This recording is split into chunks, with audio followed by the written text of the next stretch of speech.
반갑습니다. 김효율입니다. 오늘도 어김없이 찾아왔습니다. 투자자의 날 프레젠테이션에서 모빌리티, 이 택시죠. 택시에 관해서 한번 알아보도록 하겠습니다. 프레젠테이션 간단하죠? 2011년 우버가 사실 좀 오래됐어요. 상장을 한 지 얼마 안 돼서 그렇지 좀 오래됐습니다. 8개 도시에서 시작을 하고 지금 2021년에는 거의 10,000개가 넘는 도시에서 지금 운행을 하고 있다. 전 세계적으로 봐서도 우버의 이 장악력은 엄청나다. 지금 우버가 가지고 있는 택시 마켓 탑 10에서 8개 마켓에서는 우버가 1등을 하고 있다. 뭐 이런 걸 보여주고 이제 연 기준으로 봤을 때 거의 45조의 거래액을 달성하고 있다. 여기 또 보시면은 이제 지도가 나와 있죠. 파란색은 우버가 이제 오너십을 가지고 있고, 여기는 이제 아시아 쪽이죠. 러시아도 있고 중국도 있고, 여기는 이제 실제로 우버가 가지고 있는 건 아니고 오너십이 있는 건 아니지만, 자, 디디 투신 같은 기업은 그냥 자기가 지분을 가지고 있죠. 우버라는 이름으로 비즈니스를 하진 않지만 2011년에는 우버 블랙, 우버 SUV 두 가지밖에 없었는데 이제는 뭐 여러 가지 서비스도 여러 가지로 늘었습니다. 우버 X, X 라지, 우버 쉐어, 우버 그린 뭐 여러 가지가 있죠. 그만큼 우버가 그 서비스를 다양화했다. 그 우버의 이제 모빌리티, 우버 택시의 공적인 목표는 뭐다? 사람들을 이제 많이 모으게 해서 그 다음에 아까 말한 대로 다양한 서비스가 있죠. 뭐 우버 SUV도 있고 택시 한 대를 뭐 전체를 다 빌리고 싶다. 뭐 그럼 우버 블랙 뭐 여러 가지가 있습니다. 그거를 그 소비자들에게 제공할 수가 있고, 그렇다면은 또 뭡니까? 사람들이 많이 모이면은 그 스케일을 늘려서 이제 우버 안에서 플랫폼에서 머물게 해서 전체적으로 코스트, 비용을 낮추는 단계까지 가고, 굳이 우리가 싸게 간다면은 지금 미국에 지금 중고 차량 가격이 장난이 아니에요. 굳이 우리가 차를 사야 되냐? 뭐 보험도 내야 되지, 재산세도 내야 되지. 그런 거를 아예 우버로 대체할 수 있는 것까지 가는 게 목표고, 그 다음에는 뭡니까? 기름값 비싸잖아요. 전기차와 오토너머스, 이거는 이제 자율주행차죠. 자율주행차와 전기차로 인해서 이제 코스트를 낮추면은 굳이 우리가 차를 살 필요가 없는 미래를 그리고 있습니다. 우버의 그 침투율이 아직까지도 적다. 뭘 비교했냐? 이제 뭐 전 인구에 비해서 매주 이제 우버를 타는 사람이 몇 명인가? 그걸 비교하면은 브라질은 꽤 많이 타네요. 브라질은 많이 타고 쭉 내려가면은 미국도 거의 4%밖에 안 되고, 뭐 다른 데는 뭐 그렇게 한 10%도 안 된다는 말은 아직 성장 가능성이 있다는 얘기죠. 그래서 이제 이렇게 프레젠테이션을 했는데, 호주를 보면은 6.5%인데 미국에서 6.5%까지만 간다고 증가한다고 침투를 한다고 했을 때 거의 연으로 계산해서 거래액이 거의 14조 이상을 가져갈 수 있다. 인도로 비교하면 인도도 만약에 브라질만큼의 7.2%로 간다면 그 말인즉슨 이제 한 주에 쓰는 인원이 전 인구에 비해서 한 7.2% 된다. 그러면 연으로 계산했을 때 거래액이 15조를 더 추가를 시킬 수 있다. 우버가 점점 파고들면 그 시장을 침투하면은 성장성이 어마어마하다. 여기 0.4%, 여기 7%만 돼도 엄청나다 이 말이죠. 성장 가능성이 매우 높다. 택시 같은 경우에는. 그리고 또 뭡니까? 우리 한국이 나오죠. 한국이 나왔는데 이제 우버가 한국을 뭐라고 생각하냐? 엄청난 시장임에도 불구하고 우버가 아직 침투를 아직 못한 그런 나라들을 이제 쭉 나열했는데, 제가 알기로는 스페인이나 이제 한국도 마찬가지지만 이 택시 업계에 대한 이 그 규제가 상당히 심하다고 해요. 그래서 이제 우버가 처음 들어갔을 때 일반 사람들이 운전해서 뭐 사람을 운송할 때 매우 어려움이 많았다고 합니다. 한국도 마찬가지고. 딱 보면 이제 대놓고 얘기를 하죠. 요 세 나라에서 이제 자기가 이제 미래에, 우리 한국도 미래에 얼마 계속 투자를 해서 아예 우버를 성장시키고 우버를 침투시키겠다라는 이제 계획을 가지고 있죠. 뭐 이제 이런 거를 뭐 2배 뻥튀기 하면 이제 뭐 2024년에 늘어난다. 한국은 뭐 아주 조금 약간 aggressive, 약간 공격적인 예상을 하고 있는데, 한국은 쉽지 않을 것 같습니다. 이제 카카오 택시라는 경쟁자가 있기 때문에. 다만 우버가 할 수 있는 유일한 제 생각에 아주 좋은 전략으로는 문을 열어야죠. 한국 사람이 한국에서 우버를 탄다는 것은 조금 힘들 수가 있습니다. 왜? 우버의 장악력이 별로 없으니까. 대부분 다 카카오 택시 타죠. 카카오톡, 우리 한국 사람들 카카오톡 하잖아. 그렇다면 조금 외국 사람, 한 번이라도 우버를 깔아보고 외국에서 써본 사람들이 한국에 들어왔는데 우버가 있다. 그런 사람들은 카카오를 안 쓰겠죠. 그런 사람들이 한국으로 많이 들어오는 그런 코로나가 없어진 상황을 예상한다면은 조금, 이 정도는 안 되겠지만 조금 성장 가능성이 있다. 그렇게 저는 바라보고 있습니다. 그리고 이거 이제 우버 리저브, 우버 예약 서비스인데, 이거는 제가 이제 한번 느껴봤는데 언제 이걸 효과를 발휘하냐면 여러분들 여행할 때 제일 힘든 게 뭐냐면 예상 밖의 지출이나 이거는 내가 싸다고 생각했는데 비싸다고 하면 이제 스트레스가 장난이 아니에요. 보통 한국 사람은 근데 택시가 공항에서 여기서 저까지 가면 얼마 정도인지 예상을 하죠. 근데 우버의 단점이 뭡니까?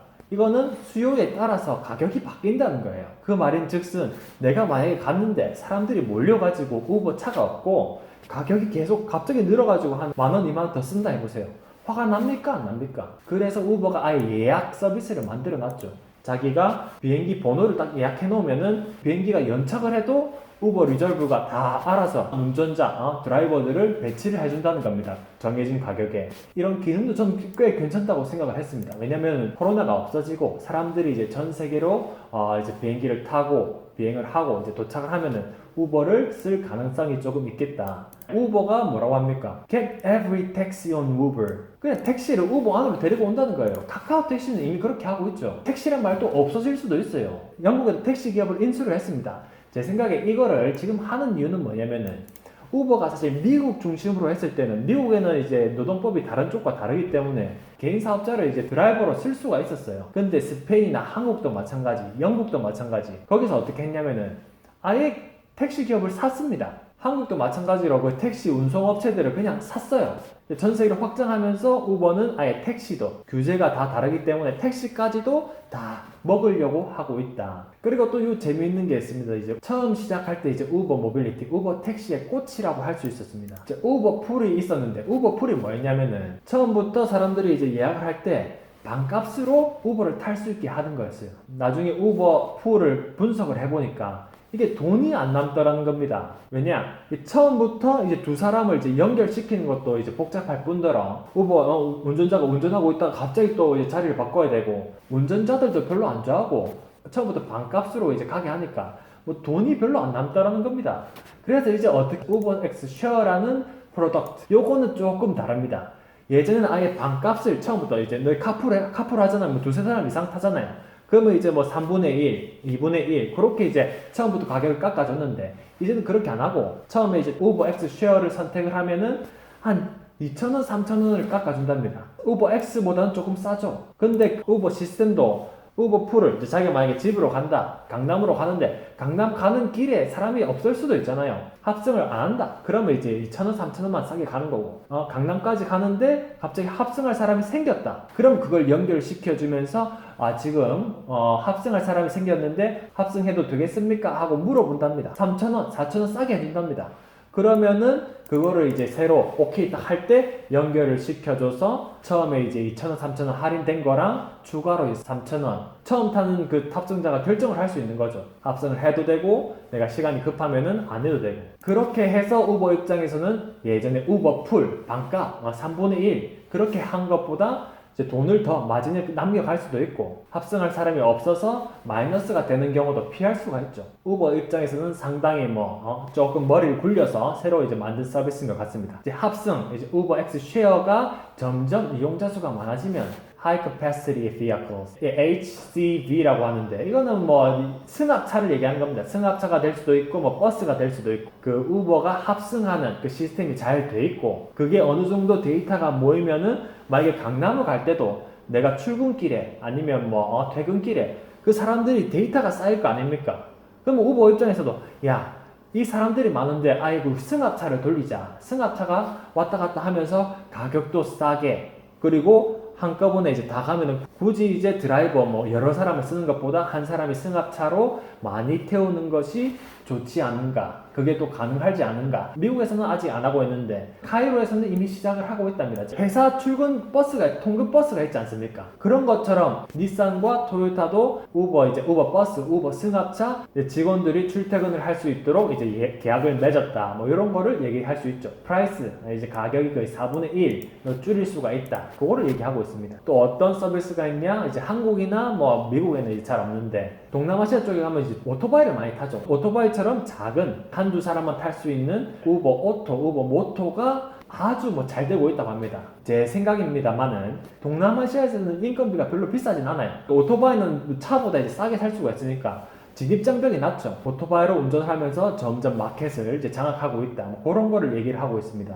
제가 이제 이사를 하고 이제 새로운 도시에 렌트를 이제 예약하고 갔는데 렌트카에서 일하고 있는 사람이 한 사람, 두 사람밖에 안 되는 거예요. 그러니까 뭐 빨리 갈 수가 없는 거야. 답답하죠. 나는 빨리 집에 가고 싶은데 택시 탔으면 이미 출발했죠. 근데 이제는 어떻습니까? 우버가 렌트카까지 진출하려고 이제 하는 게 보이죠. P2P라는 거는 렌트카는 맞아요. 렌트카는 맞는데 이런 회사, 어떤 기업의 렌트카를 빌리는 게 아니라 사람 대 사람 간, 그냥 여러분들 차 운전 안 하면 그냥 가만히 주차장에 박혀 있지 않습니까? 그거를 아예 빌려준다는 개념으로 카 넥스트 도어가 있는데, 이건 제가 뉴질랜드인지 이제 오스트레일리아, 호주인지는 정확히 기억이 안 나는데 이 기업을 샀답니다. P2P 기업을. 그러니까 우버는 단순히 운전자가 있어서 택시 운전자 아니면 뭐 우버 운전자 그것만이 아니고 일반 사람들이 운전 안 하고 가만히 놔둔 차들 있잖아요. 그거를 이제 우버를 통해서 사람들이 렌트카를 할 수 있는 겁니다. 저 같은 입장에서 무조건 싼 게 좋은데 그게 뭐 10년이 됐든 20년이 됐든 잘 가고 문제만 없으면 전혀 상관이 없습니다. 새 차 그런 걸 필요로 안 해요. 가게만 하면 되니까. 그런 사람들 입장에서는 다른 사람이 쓰던 차라도 깔끔하면은 렌트카를 해도 아무 상관이 없죠. 그런 사람들을 위해서 이제 P2P, 사람한테 빌려서 가는 그 차들이 목적지만 가는 것이 아니라 내가 뭐 한 이틀 아니면 뭐 일주일 정도 차가 필요하면은 이런 것도 나쁘지 않겠다. 좋은 옵션이 되겠죠. 이제 어느 나라의 공략을 잘할 수 있냐? 인건비가 비싼데 차라리 내가 운전을 하면 인건비는 안 들잖아요. 그런 나라에는 아주 효과적인 방법이 될 수 있을 것이다. 또 우버의 또 장점이 뭡니까? 우버는 데이터를 가지고 있어요. 여러분들이 이제 우버를 탈 때마다 운전을 잘 했는지, 택시 타고 택시 부르는 사람들, 그 사람들도 다 평가가 있어요. 뭐 술주정 부리고 토하고 그러면 이제 빵점 주고 뭐 1점 주고 최하위 점수 받고, 그런 데이터가 잘 있습니다. 그런 데이터를 잘 모으면은 여러분들 마찬가지로 신용 점수처럼 우버도 신용이 있을 거 아닙니까? 이 사람이 안전한 사람인지, 운전을 잘하는 사람인지, 술 먹고 토하는 사람인지, 그게 쌓이면은 제 생각에 사람과 사람과의 관계, P2P 비즈니스도 아주 효과적인 방법이 될 수 있을 것 같다. 10년, 20년 돼서 뭐 자기 차에 조금 이제 스크래치 나고 상관없는 사람들도 이런 P2P의 차를 많이 공급을 할 수 있을 것 같죠. 저는 뭐 크게 기대는 안 하고 있습니다만은 자율주행 있죠. 자율주행이 되면은 우버가 지금 비용 제일 많이 나가는 게 뭐예요? 운전자, 드라이버들 인건비죠. 인건비가 줄어들 수가 있는데 저는 뭐 조금 먼 미래라고 생각을 합니다만, 뭐 이제 지역적으로 도로가 깔끔하고 운전이 어렵지 않고 뭐 비정상적인 환경이 아닌 곳에서 조금씩 이제 침투를 하면 될 것 같긴 한데 아직도 먼 미래가 아닐까 생각을 하고, 또 여기 보시면은 이제 strong margin, 이제 마진이 많이 남는다 뭐 그런 얘기를 하는데, 뭐 2022년 코로나가 어떻게 되고 사람들이 여행을 얼마나 하고 그게 아마 이제 관건이 될 것 같습니다. 다시 한번 말씀드리자면 우버는 어떻게 된다? 처음에 사람들을 많이 모은다. 사람들을 많이 모으면은 여러 가지 서비스를 할 수 있죠. 우버 오토바이, 우버 택시, SUV, 우버 렌터카, 그거를 이제 확장을 시키고, 그 다음에 그렇게 사람이 많이 모이면 아까 말한 대로 우버 버스, 뭐 우버 승합차도 있죠.